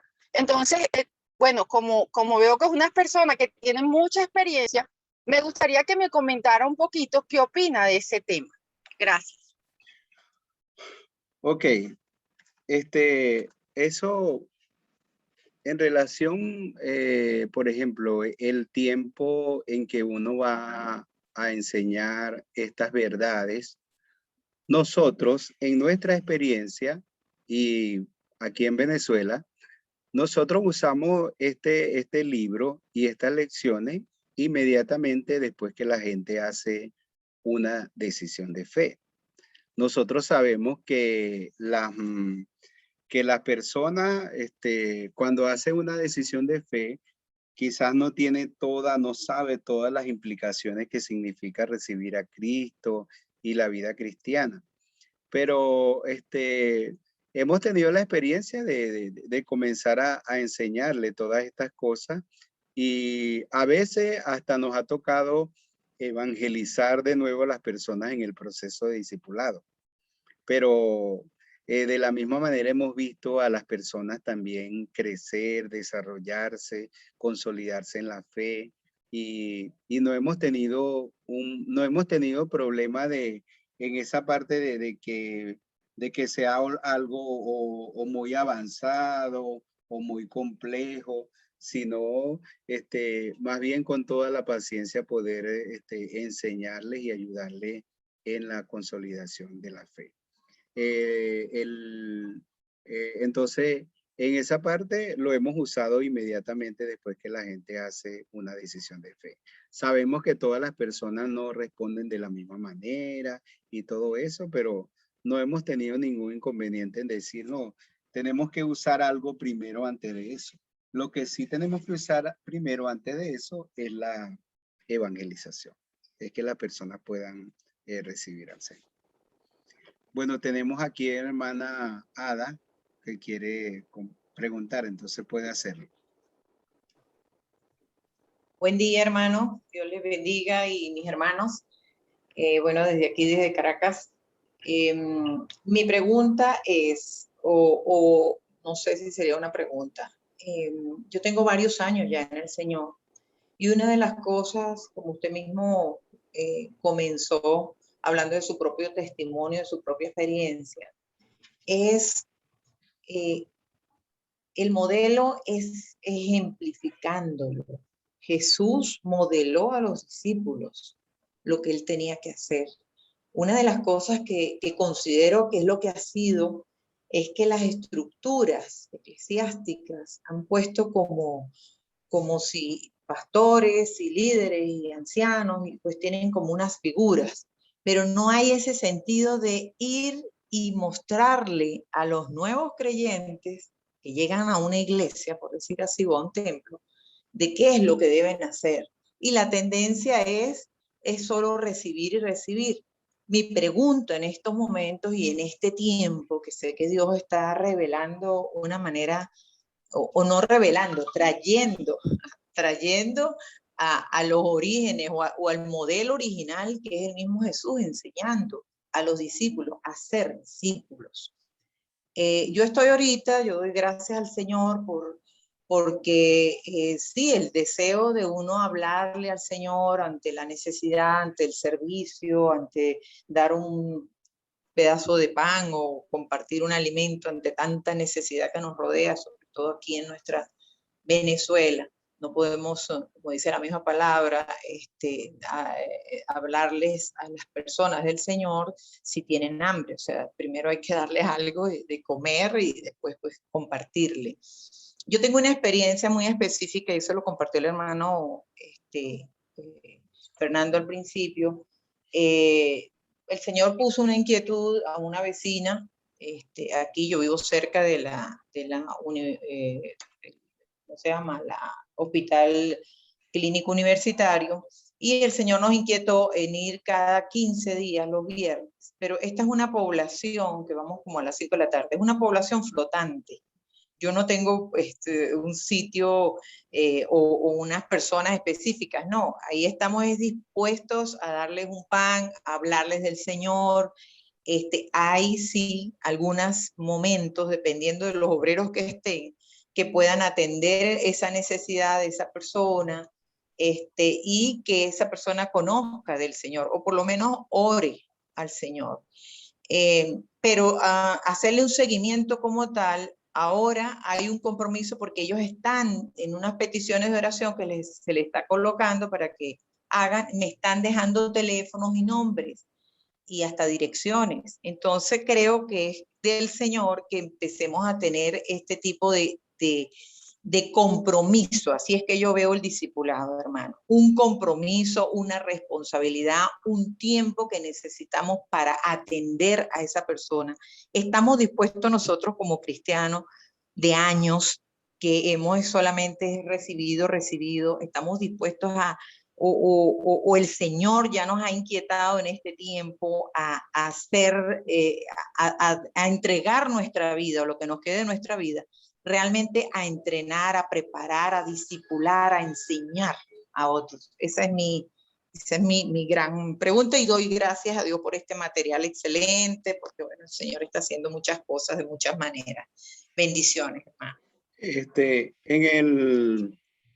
Esa parte de nuestro compromiso, yo quiero decir, a veces nosotros mismos somos los que ponemos tantas trabas o ponemos tantas limitaciones a lo que Dios puede hacer, ¿ok? Nosotros sabemos que la obra es de Dios, ¿ok? Que hay un texto bíblico que está en Primera de Pedro, capítulo 5:10, que dice, después que hayáis padecido un poco de tiempo, el mismo Dios que nos llamó a su gloria eterna, él mismo perfeccione, afirme, fortalezca y establezca. Y realmente nosotros entendemos que todo es la obra de Dios y por su Espíritu Santo y todo eso. Entonces a veces nosotros ponemos muchos límites a lo que Dios puede hacer. Yo soy misionero desde que tenía 15 años de edad y yo tengo 36 años evangelizando y discipulando siempre. Aún yo soy pastor, estoy mentoreando a muchos pastores y aquí en Barquisimeto yo comencé con un grupo en el centro de la ciudad, cerca de Ascardio, aquí, y tengo un grupo, podría hasta mostrarles la foto, tengo un grupo de 25 nuevos creyentes. Y ya un nuevo creyente de esos, ya muchos de esos nuevos creyentes tienen sus grupos y lo están haciendo. Ayer mismo fui a atender a una persona que tenía, bueno, esas crisis que tiene la gente de ansiedad, de pánico, una persona está convulsionando y todo eso. Y ahora está toda la familia, el próximo jueves comienzo con toda la familia de ellos. Entonces, nosotros ponemos muchas limitaciones y en realidad tenemos que, así como evangelizamos a las personas, cuando son evangelizadas, entonces comencemos a discipularle, comencemos a enseñarle. O cualquier otro material que usted quiera usar, porque nosotros sabemos que no es el material, pero sí ese compromiso de que nosotros podamos atender a las personas y tenemos que despejarnos nosotros de tantas limitaciones, de pena, de cosas que realmente impiden que nosotros podamos desarrollar con toda libertad lo que Dios quiere hacer en la vida de las personas, en la vida de la gente. El hermano Omar Marín, pastor Omar Marín, tiene la mano levantada para una pregunta. Sí, mi hermano. Gloria a Dios. Bueno, mi hermano, yo estoy muy alegre por esta capacitación y mi pregunta brevemente es con respecto a lo que sucedió en el libro de Hechos, capítulo 12, narra que pues que Pedro predicó pues con vehemencia allí el evangelio, un mensaje claro, un mensaje contundente, cristocéntrico para esa multitud que estaba allí en Jerusalén, ¿no? Y entonces, luego que Pedro predicó, ellos fueron compungidos de corazón o conmovidos profundamente, ¿verdad? Por el Espíritu Santo de Dios. Y ellos fueron los que le preguntaron a Pedro. Esta gente le preguntó a Pedro, varones hermanos, ¿qué haremos? Ahora, ¿qué haremos para ser salvos? Y Pedro entonces les da allí la pauta, ¿no? Le da la pauta y les dice que se arrepientan, que se bauticen para que entonces reciban el perdón de los pecados y el don del Espíritu Santo. Y después dice otras cositas más adelante. Entonces, yo quería preguntarle a usted, ya como un hombre muy experimentado en evangelismo y discipulado, o sea, ¿qué opina usted respecto a forzar a la gente a hacer decisiones de fe? Porque ahí vemos que, por lo menos, ese es por presentar un caso, en la predicación de Pedro, porque hay otras partes donde uno ve que las conversiones de la gente, por lo menos el caso de Lidia, ella vendedora de púrpura, en el mismo libro de Hechos, que Dios le abrió el corazón a la palabra. O sea, yo veo hoy en día en la parte de evangelismo que a las personas no se le habla claramente de las implicaciones, lo que es seguir a Cristo, de lo que es el arrepentimiento, la fe, mencionar la condenación, verdades que son quizás fuertes, que quizás van a espantar a la gente, también como se le diga, ¿verdad? Pero que hay también una manera no sincera de poner a la gente a confesar a Cristo. Después cuando lo vas y lo visitas, resulta que son personas que no, si te repitieron, fue una oración por repetirla. Entonces, ¿qué usted le aconseja a la iglesia en cuanto a eso? Porque yo creo que hay que también tener una capacitación en cómo presentar a Cristo, cómo evangelizar, presentar la enfermedad antes de presentar la cura. Quisiera que usted nos dé unos tips, pues, aquí a nosotros, los pastores o los líderes que estamos aquí, porque hay bastante huecos o vacíos también en eso, en la parte evangelística. Y si no comenzamos evangelizando bien, también cuando vayamos a discipular, o sea, vamos a tener falla, pues. Bueno, sí, eso es interesante, porque la evangelización, como les dije, es el primer paso en el discipulado. Y los primeros pasos deben hacerse bien. Cuando las primeras cosas no se hacen bien, entonces se nos complica el proceso en los pasos siguientes. Entonces el primer paso, que es la evangelización, debe hacerse bien. Nosotros sabemos que ninguna persona, o sea, no necesitamos usar tácticas engañosas en la evangelización. No necesitamos hacer que la gente reciba a Cristo como engañados, como sin saber lo que ellos hicieron. Mientras más claro sea nuestro mensaje, es mejor. Lo que pasa es que no podemos tratar en esa parte de ser exitosos, de que 10, 20, 30 personas recibieron al Señor conmigo, porque eso no es lo importante. Lo importante es que nosotros podamos dar un mensaje claro, ¿verdad? Y los elementos esenciales son el pecado, el arrepentimiento, el sacrificio de Dios en la cruz, el amor de Dios, que la gente tiene que recibir al Señor. Y mientras más consciente sea la gente de lo que está haciendo, va a ser mejor los procesos que van a continuar. Entonces, yo sé que hay estilos de evangelismo que o tratan de forzar a la gente o que hacen que la gente haga una oración casi engañado o cualquier otra cosa, y no hay esa parte clara, consciente, que la gente sea consciente de lo que la gente va a hacer, de lo que la gente está haciendo. Porque lo importante no soy yo, lo importante no es el evangelizador llegar con una certificación o con una lista de tantas personas que recibieron al Señor. Lo importante no es tampoco que como organización hicimos tanto. Lo importante es hacer las cosas bien, con claridad, con responsabilidad, con compromiso, y poder dar el mensaje sin que la motivación principal sea que la gente pueda conocer a Cristo, que la gente pueda reconocer su estado de condenación, de perdición, de separación de Dios, y que la gente entienda la salvación que es en Cristo Jesús. Entonces, si hay que ayudar a la gente a prepararse en eso, también hay que hacerlo. Yo tengo en mi libro Sería Ser Discípulo como muchas recomendaciones basadas en Primera de Tesalonicenses capítulo 2, que Pablo dice que ni adulación, ni tácticas engañosas, ni nada de eso necesitamos usar en la evangelización. Necesitamos presentar un mensaje claro.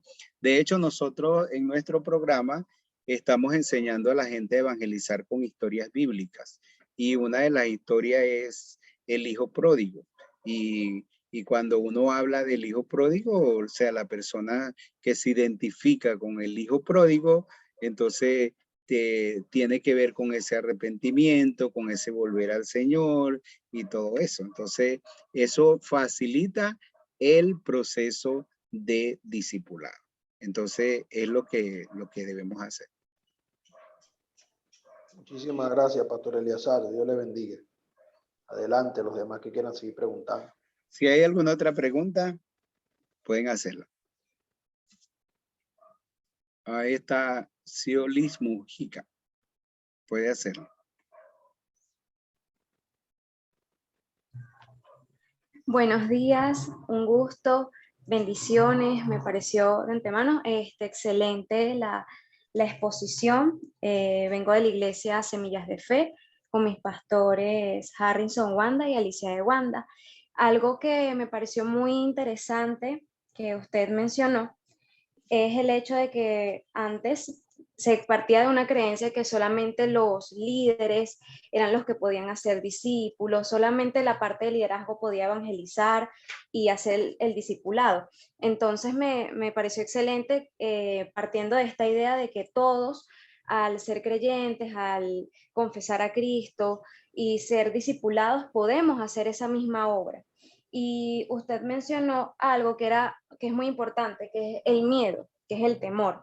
Creo que parte, por decir, no toda la mayoría, pero parte de las iglesias, la mayor problemática que tienen es ese temor de quizás no sentirse preparado, de quizás no sentirse, no sé, en condiciones como para poder discipular a otras personas. Entonces, ¿qué consejos o qué tips usted daría para erradicar ese miedo y formar grupos quizás?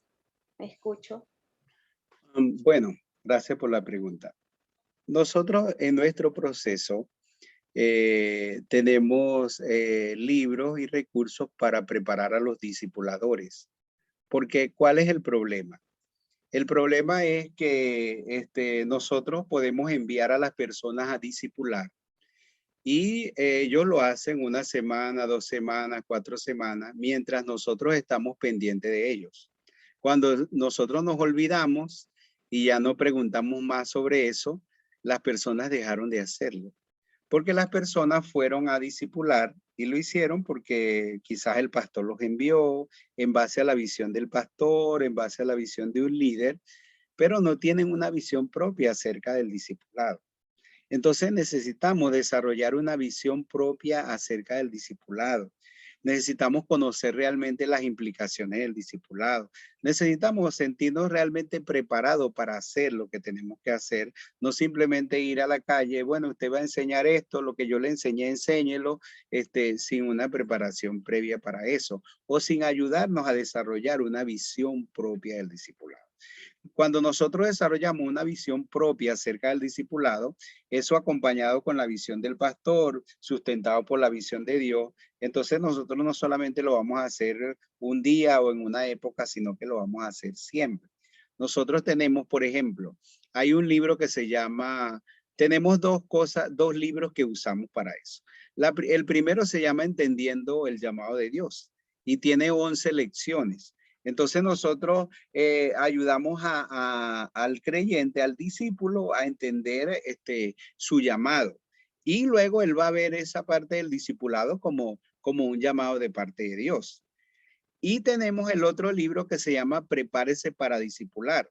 Ese libro tiene 8 lecciones que son principios para el discipulador, para conocer las implicaciones del discipulado, para desarrollar una visión acerca del discipulado. Entonces, esas cosas nosotros necesitamos enseñarlas. Eso es muy importante porque mientras nosotros nos sintamos más preparados para hacer las cosas, entonces no vamos a tener esos miedos, no vamos a tener esas limitaciones, sino que vamos a sentirnos con mayor seguridad para hacer lo que tenemos que hacer.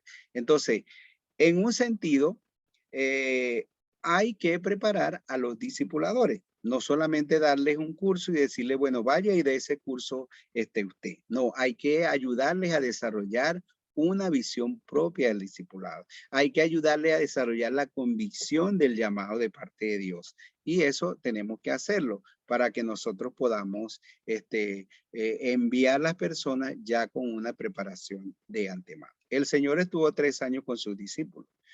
Los envió en algún momento, pero fue después de su muerte, resurrección, ascensión, la confirmación de la Gran Comisión, que ellos pudieron hacerlo con toda libertad y desarrollar todo lo que ellos tenían que hacer.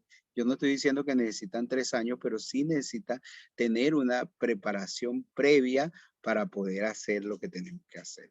Y en otro sentido, tampoco es decirle a la gente, bueno, todos ustedes pueden discipular, vayan, discipule. No, es importante que haya una buena estructura dentro de la iglesia, que haya un buen movimiento, que desarrollemos un movimiento, que desarrollemos en la iglesia los principios, los procesos.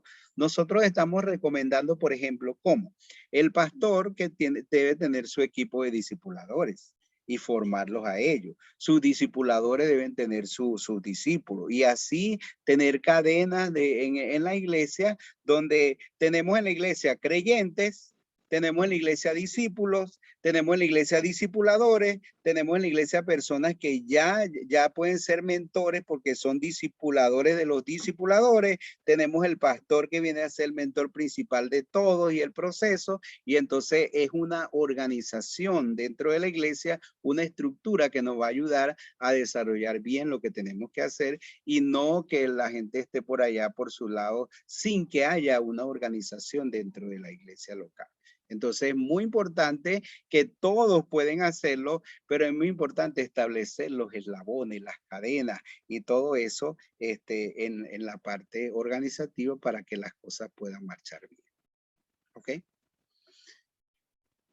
Perfecto, muchas gracias. Los demás libros se encuentran igualmente en la página discipulaction.com. Sí, hay 4 libros allí disponibles para descarga gratuita. Y nosotros como ministerio vamos a estar disponibles y vamos a tener líderes preparados también para poder preparar toda la gente que pueda solicitarnos su apoyo en eso.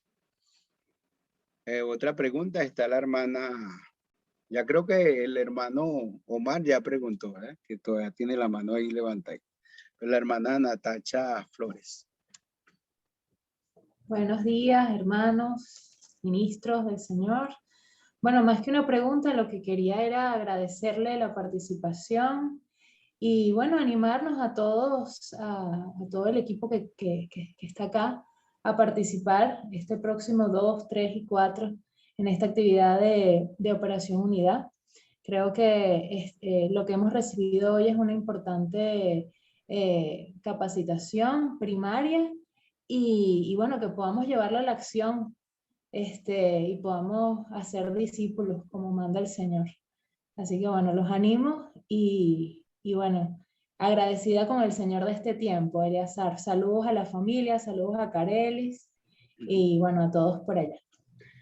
Ok, yo no me voy a despedir todavía porque yo les voy a dar como unos 5 minutos, les voy a dar un paseo por las otras 4 lecciones, ¿ok? Déjenme darle un paseito rapidito y darle algunos tips. Por ejemplo, el discipulado es muy importante en la iglesia local para todo el desarrollo de los hermanos y de la misma iglesia y de las doctrinas de la iglesia. La lección número 5 se llama Soy templo de Dios. ¿Ok? Entonces, mire esto. Hay 3 versículos clave que nosotros usamos para enseñar esa lección y que están están en Corintios, ¿verdad? Usted sabe que Jesús fue el primero que habló acerca del templo, del cuerpo como templo, cuando le dijo a los judíos, destruyan este templo y en 3 días lo levantaré. Y la Biblia dice que él estaba hablando del templo de su cuerpo. Bueno, 1 Corintios 3, 16, 17 nos dice, ustedes son templos de Dios, porque el Espíritu de Dios mora en ustedes. Entonces, ahí se refiere a Dios Padre. Y cuando habla de templo, habla de la iglesia, no solamente de nuestros cuerpos, sino del cuerpo de Cristo como la iglesia, cuando habla en plural. En 2 de Corintios 6, 16, 17 dice, ustedes son templos del Dios viviente. Y nosotros sabemos que cuando se refiere al Dios viviente se refiere a Cristo. Y hace un contraste de el Dios viviente con los ídolos muertos. Y en 1 de Corintios 6, 19 dice, ustedes son templo del Espíritu Santo. ¿Por qué Pablo no dijo simplemente son templo de Dios en cada una de las partes? ¿Se dan cuenta que intencionalmente Pablo está enseñando la doctrina de la Trinidad? Ustedes son templo de Dios Padre, ustedes son templo de Dios Hijo, ustedes son templo de Dios el Espíritu Santo. Entonces, una lección interesante para uno ir ayudando y enseñando la triunidad de Dios. Pero también en cada uno de esos 3 versículos es importante aprender el contexto. Hasta usted puede ayudar a los discípulos a aprender un principio de interpretación de la Biblia, que es usar el contexto del versículo. Si usted lee el contexto de 1 de Corintios 3, 16, 17, usted se da cuenta que en el contexto Pablo está hablando de las divisiones, de las peleas, de las discusiones, de las enemistades. Entonces, quiere decir que si somos templo de Dios, ya no podemos dañarnos o destruirnos unos a los otros, porque somos templo de Dios. Si usted ve 2 de Corintios 6, 16, 17, usted se va a dar cuenta que el contexto habla de la idolatría. Y lo que Pablo quiere contrastar es la idolatría. Si ustedes son templo de Cristo, ya no pueden ser idólatras. Y si usted busca el contexto de 1 de Corintios 6, 19, usted va a ver que el contexto ahí es la fornicación, la inmoralidad sexual. Y le está diciendo, si ustedes son templo de Dios, ya ustedes no pueden ser fornicarios, ni adúlteros, ni acostarse con prostitutas, ni seguir la inmoralidad sexual. ¿Ve? Entonces, de repente usted dice, ¿cómo le voy a enseñar eso al nuevo creyente? Eso es la Biblia, ¿verdad? Y esa es la formación que nosotros tenemos que tener desde el principio de lo que nosotros tenemos que hacer. Entonces, usted se da cuenta acerca de eso. En la lección número 6, que dice, soy escuchado y favorecido por Dios, hay un texto bíblico muy interesante, que es Juan 16, 24. Hasta ahora nada habéis pedido en mi nombre, pedí y recibiréis, para que vuestro gozo sea cumplido. Esa lección usted puede usarla para enseñar al discípulo o al nuevo creyente acerca de la oración y lo importante de que él pueda pedir, de que él pueda hablar con Dios con libertad y de que él pueda comprender que el propósito de Dios es completar su gozo, que Dios está abierto para escucharle sus peticiones, sus necesidades, sus situaciones, todo lo que pueda hacer en su vida. El capítulo número 7, la lección número 7, que es ser lleno de, que es ser sellado con el Espíritu Santo. Es muy importante poder decirles a ellos que el Espíritu Santo es como un sello, que significa promesa cumplida, significa identidad, significa garantía, y que Dios ha puesto su Espíritu en nosotros como un sello, como una garantía que lo que Él comenzó en nosotros, Él lo va a terminar. Es una obra que Dios está comenzando en el nuevo creyente. Pero, ¿cuál es la garantía de que esa obra va a llegar a un feliz término? ¿Cuál es la garantía que esa persona que Dios va a completar su propósito en la vida de ellos? El Espíritu Santo que Dios ha puesto en su vida, como un sello de garantía, como la inicial, como la primera parte de todo lo que Dios va a hacer en nosotros.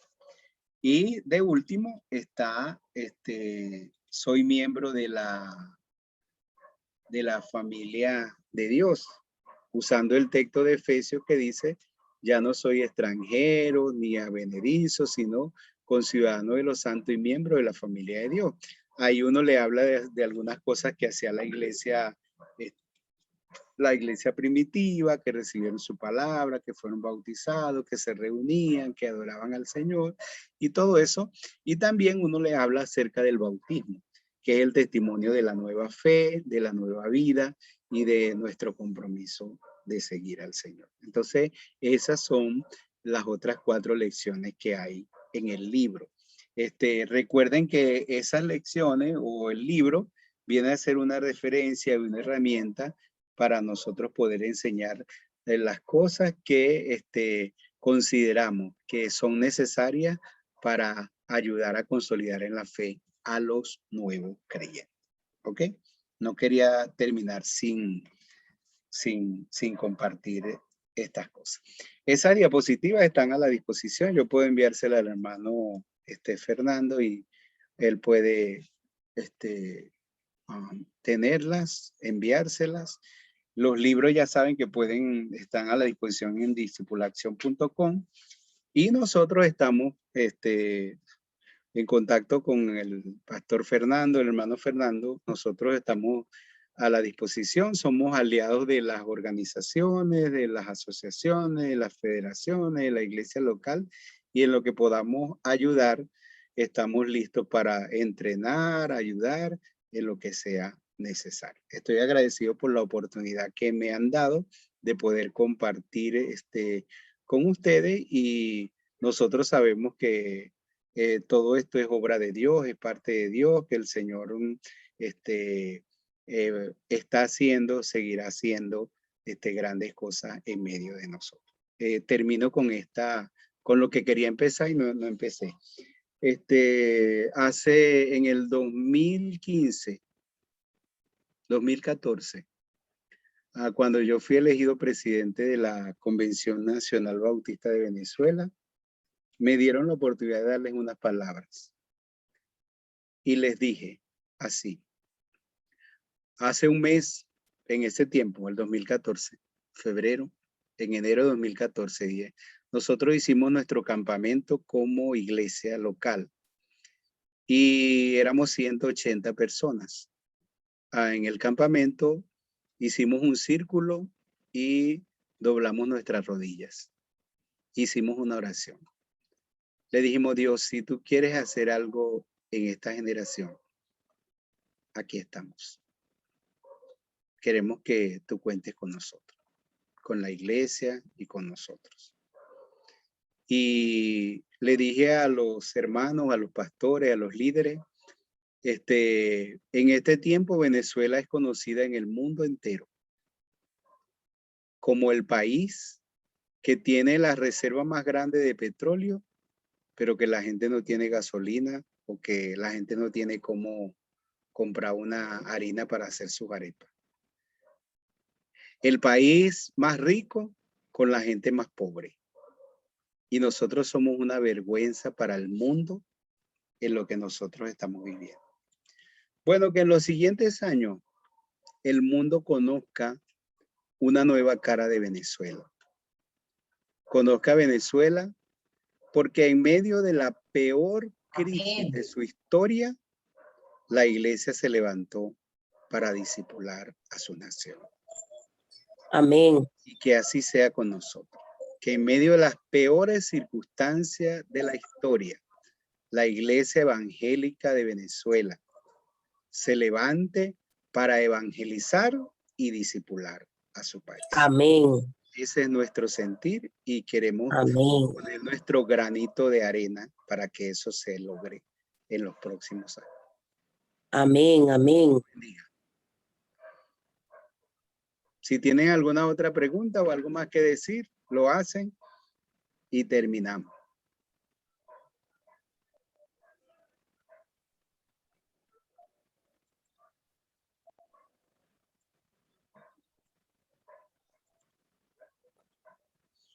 Sería bueno si ponen las cámaras y tomamos una fotico, ¿no?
Un minutico.